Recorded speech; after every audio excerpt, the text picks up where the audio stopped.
서부지법 폭동을 부추긴 혐의를 받는 전광훈 목사와 관련해 경찰이 지난 2015년 내란 선동 혐의로 유죄가 선고된 이석기 전 통합진보당 의원 사건의 자료를 분석하며 법리를 검토하고 있습니다. 서부지법에 진입해 난동을 부린 시위대 추적에도 속도를 내고 있습니다.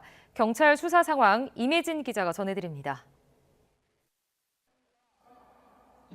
서부지법 폭동 사태와 관련해 전광훈 사랑제일교회 목사 전담 수사팀을 꾸린 경찰은 설 연휴 동안 법리 검토에 주력했습니다. 특히 경찰은 이석기 전 통합진보당 의원 사건 자료를 분석 중인 것으로 파악됐습니다.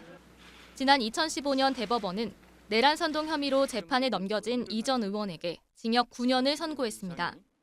당시 대법원은 내란 선동죄는 선동 당시 객관적 상황과 발언, 장소, 기회 등 전체적인 맥락을 종합해 신중하게 판단해야 한다고 밝혔습니다.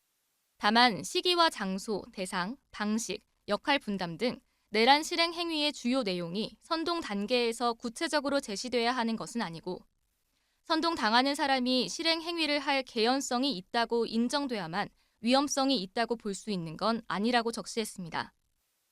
경찰은 이석기 전 의원 사건이 내란 선동죄의 유일한 대법원 판례인 만큼 이를 참고로 전 목사에게도 같은 혐의를 적용할 수 있을지 꼼꼼히 따져보겠다는 계획입니다. 앞서 전 목사는 집회에서 국민저항권을 거론하며 서부지법 폭동을 부추긴 혐의로 경찰의 고발장이 10건 가까이 접수되면서 수사 선상에 올랐습니다.